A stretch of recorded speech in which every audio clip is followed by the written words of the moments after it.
Editou de Djemeldine Benchenouf. Salam alaikum, Azul Fillaoun, bonsoir. Quand nous évoquons la notion de classe, il en est une, pourtant bien réelle, qui n'est pas considérée en tant que telle, en tant que classe, qui ne nous vient jamais à l'esprit, mais qui est pourtant la plus homogène, la plus présente, la plus prégnante dans notre vie de tous les jours, dont les effets se répercutent puissamment dans la vie de la nation tout entière.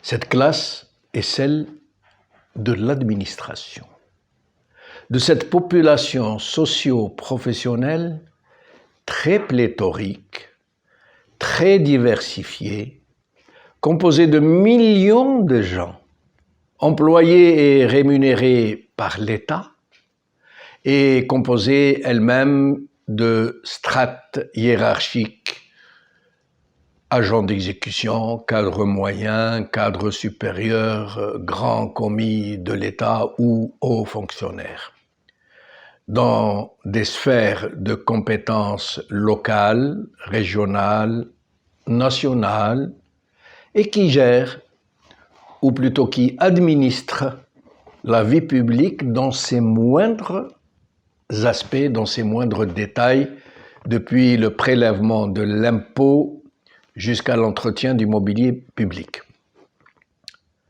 Une présence tentaculaire qui réglemente, contrôle et gère l'ensemble des mécanismes administratifs de la société, du plus haut au plus bas.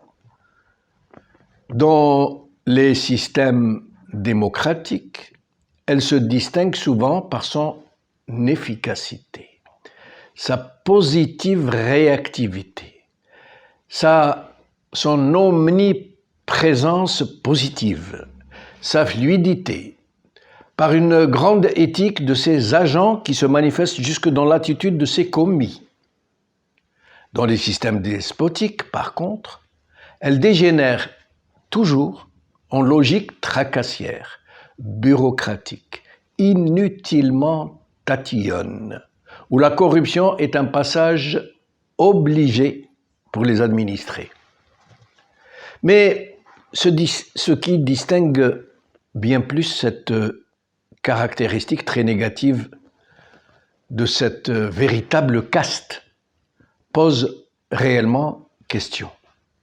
Comment cette administration, dont la présence est censée administrer, entretenir, faciliter, rationaliser, humaniser même la vie publique, et tous ces mécanismes, du plus sommaire au plus complexe, en est-elle arrivée dans nos pays à devenir ainsi cette très interlope cour des miracles où les pires prédateurs ont table dressée pendant que les honorables agents de l'État n'ont pas d'autre choix que de s'adapter ou de s'effacer, où la mauvaise conscience s'est répandue comme une nauséabonde ambiance, où quiconque tenterait de se dresser contre la turpitude se verrait tout aussitôt isolé puis évacué, puisque le pouvoir de nomination comme celui de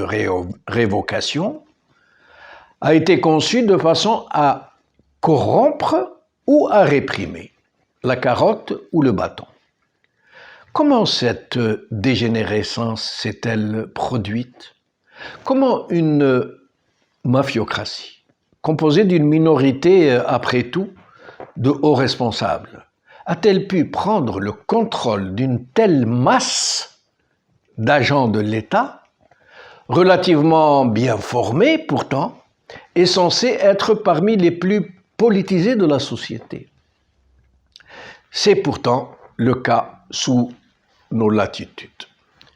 Cette présence étouffante d'une très pléthorique administration, une très lourde bureaucratie, la corruption à tous les étages, des lourdeurs, des interminables tracasseries, cette sensation pour les administrés de parler à des machines.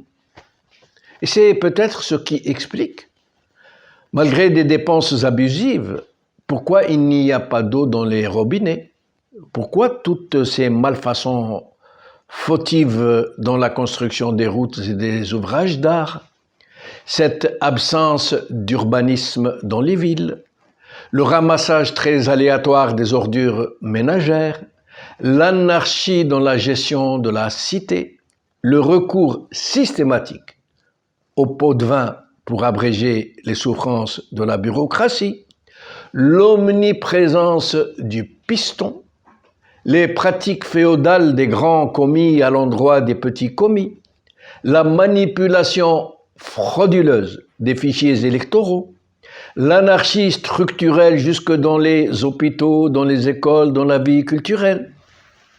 Mais encore pire que toute cette débâcle, il y a ce très curieux symptôme qui montre combien le mal est profond. C'est l'absence de toute conscience politique au sein de cette entité qui a fini par se vivre comme une sorte de classe sociale avec ses codes, son espace vital, ses intérêts, la conscience de son poids dans la société. Une sorte de caste avec des castes dans la caste, soumises tout entières au bon vouloir du despote et de ses relais et de la logique du système. Comment pourrions-nous expliquer pourquoi et comment cette classe s'est insidieusement transformée en une sorte de garchiurme d'une population qu'elle contribue à incarcérer, dont elle trafique les élections, dont elle dévaste la cité, qu'elle putrifie et qu'elle corrompt en profondeur. La question est éminemment sociologique. Elle mériterait que nous puissions y réfléchir. Qawla khair.